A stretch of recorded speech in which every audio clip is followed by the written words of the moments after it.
June 14, 2015. Dear Maya, how strange it will seem to my hearers and readers that I am writing a letter to one who can never literally receive it. You died just a little over a year ago. And yet you seem very much alive to me. Once you said, "We delight in the beauty of the butterfly, but rarely admit the changes it has gone through to achieve that beauty."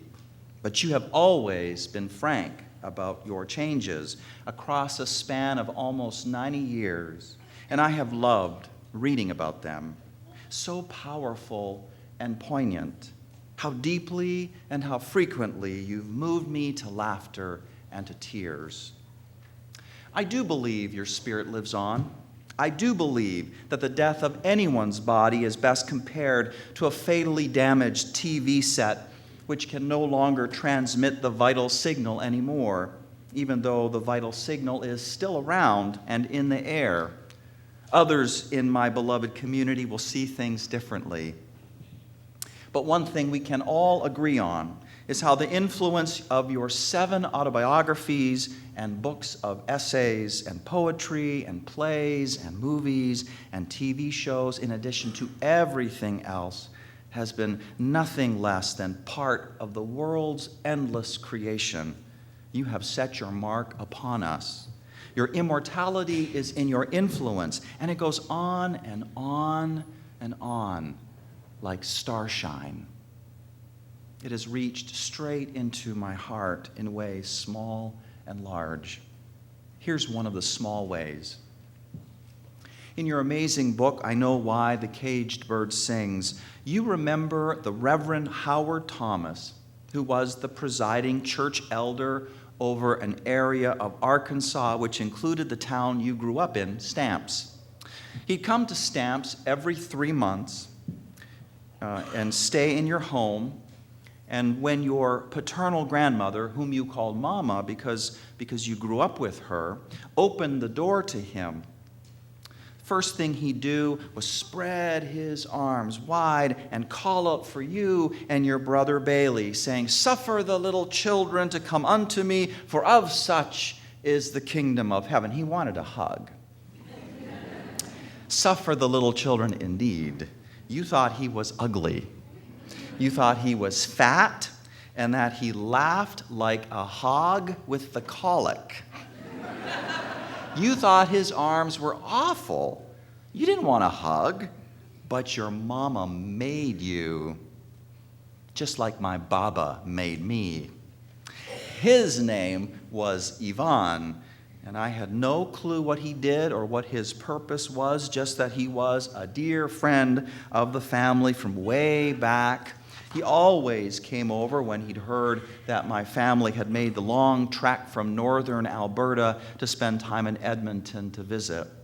His face was shiny and flabby, and his breath smelled of onions, and he spoke very haltingly, and strangest of all, his forehead near the scalp featured a quarter-sized caved-in part that no one ever mentioned, ever.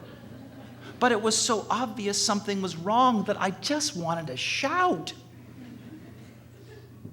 He'd look at me with those bug eyes, hold out his octopus arms for a hug, and I just wanted to run, but Baba made me go to him, sit on his lap, and he would squeeze me and go, heh, heh, heh.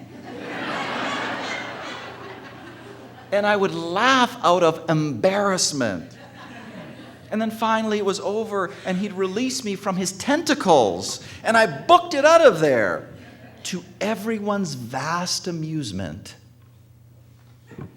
Adults think children are simpletons, tabula rasa. But Maya, you remind us that it's completely otherwise. Children have their own thoughts to think. They are already complicated little worlds. And to them, the motives and behaviors of adults can be incomprehensible at times. But the main point is that you have brought me back to the memory. It feels like something long lost in me has been found, and that feels so good, even if it is but a small memory about a particularly weird event. On the other hand, you tell stories that find no echo in my own world, and they break my heart wide open. Many of the stories are about the harshness of Southern life and the experience of blackness as told from the inside.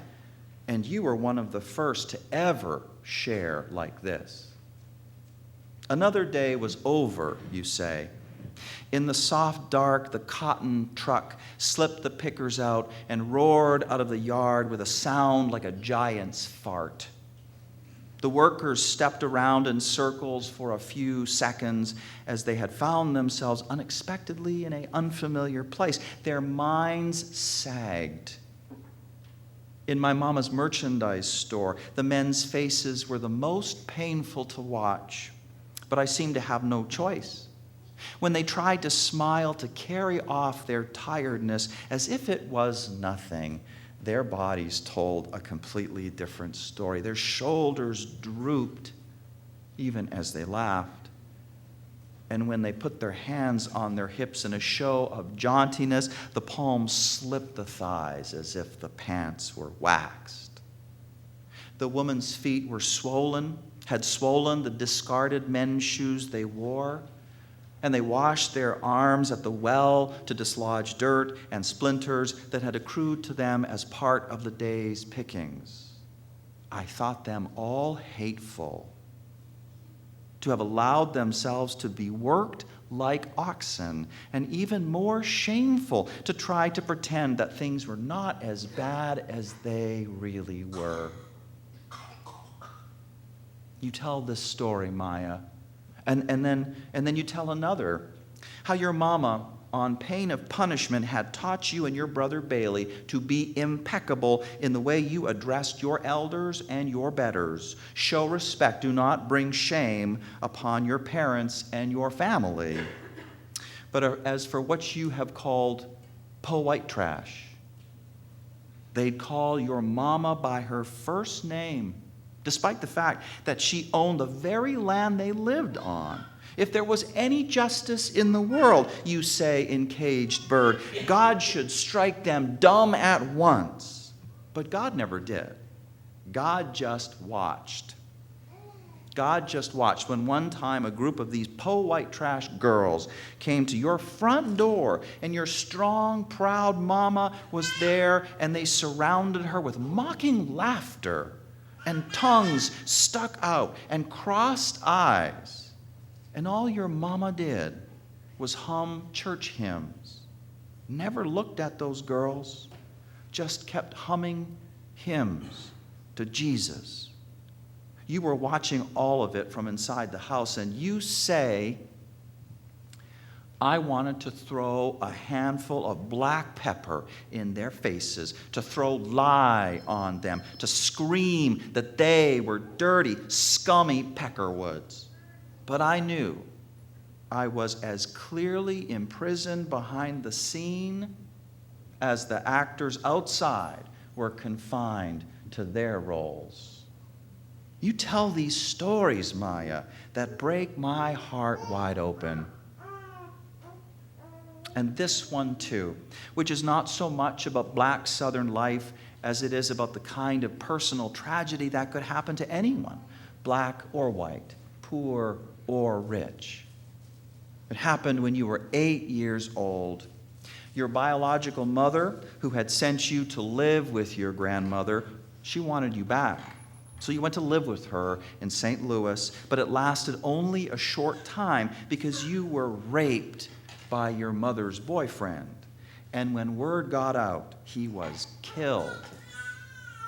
I thought I had caused his death, you say, because I told his name to the family. Out of guilt, I stopped talking to everyone except my brother Bailey. I decided that my voice was so powerful that it could kill people. But it could not harm my brother because we loved each other too much. You stayed mute, Maya, for almost 5 years. Maya. Several years ago, one of my colleagues, the Reverend Wayne Robinson, was lucky enough to have met you at a writers' conference in Santa Barbara. He says you were a powerful presence, 6 feet tall, strong, deep voice, a force to be reckoned with.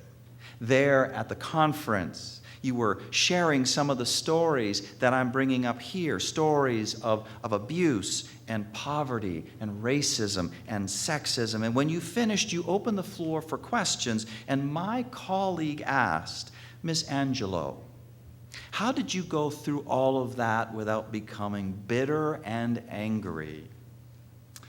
And you answered, oh, young man, you've confused 2 very different kinds of things.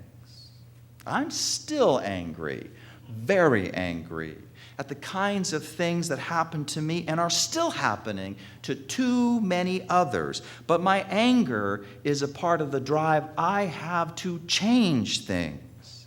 But I am not bitter. For bitterness is corrosive. Bitterness does not motivate you to try to do something to change the wrong. It causes you to sit, it causes you to stew, and that bitterness, it eats away at your soul. I am not bitter, you said, but I am angry. Yes. My mission in life, you have said, is not merely to survive, but to thrive, and to do so with some passion, some compassion, some humor, and some style. And then in a poem you sing, pretty women wonder where my secret lies. I'm not cute or built to suit a fashion model's size, but when I start to tell them, they think I'm telling lies. I say, it's in the reach of my arms, span of my hips, the stride of my step, the curl of my lips. I'm a woman, phenomenal woman. That's me. Maya, how did you learn to be phenomenal like that? When the harshness of your life constantly threatened to crush you, what gave you the reach of your arm, the span of your step, the curl of your lips? Tell me about the changes that made you into a butterfly. And perhaps we are back to the ancient nature versus nurture question. How much of your resilience is something you were simply born with, and how much of it came from aspects of your environment? Definitely, in Caged Bird, you make the Ubuntu principle plain, that I am because we are. You could have grown so bitter, but here's something your grandmother would do for you. At least twice a year, you say. She would see a whiner, a complainer come down the hill, and she would call you into the store. She'd say, sister, come on in here. The man or the woman would come into the store, and her grandmother would ask, how you feel today? Ah, Sister Henderson, I tell you, I just hate the winter. It makes my face crack. It just makes my shins burn. And Mama just say, uh-huh. And then she'd look at me. And as soon as this person would leave, she would say to me, sister, come here. And you'd stand right in front of her. She'd say, there are people all over the world who went to sleep last night who did not wake again. Their beds have become their cooling boards. Their blankets have become their winding sheets. They would give anything for just 5 minutes of what that person was complaining about. Maya, you could have grown so bitter. But people like your mama, they didn't want your soul to get lost. You were a phenomenal woman because they were phenomenal for you. And same goes for your biological mom. Now, you would agree heartily that she was a terrible mother for young children. She had abandoned you and your brother. Simple as that. But you distinguish between two kinds of parents. You say there is the person who can be a great parent of small children. They dress their children in these sweet little things and bows in their hair and beads on their shoestrings and nice, lovely little socks. But when those same children get to be 14 or 15, those parents don't know what to say to them as they grow breasts or testosterone hits the boy. That's exactly what your mother stepped up to when you became a young adult. And she was phenomenal for you then. You tell the story of the time when she found out you were pregnant. You were just 17. I can't imagine a more vulnerable moment when everything depends on what is said next. And what she said next was, "All right, run me a bath, please." Now, in your family, that was a really very nice thing for someone to ask you to do. And in all your life, she had asked this of you only 2 or 3 times. So you ran her a bath, and then she invited you into the bathroom. She sat down in the bathtub. She asked you, "Do you love the boy?" You said, "No." "Does he love you?" You said, "No." Well, there's no point in ruining 3 lives. We are going to have us a baby. Your mother, who was so bad in your early years, she came through with flying colors in your later ones. You have said that throughout her life, she has liberated you constantly, respected what you tried to do, believed in you. Phenomenal woman. And so you became phenomenal yourself. Beautiful butterfly. In a life of many high points, perhaps the highest was in 1993 when you recited your poem, On the Pulse of Morning, at the inauguration of President Bill Clinton, becoming the first poet to make an inaugural recitation since Robert Frost at President John F. Kennedy's inauguration in 1961. And this is a part of what you said. History, despite its wrenching pain, cannot be unlived, and if faced with courage, need not be lived again. Lift up your eyes upon the day breaking for you. Give birth again to the dream.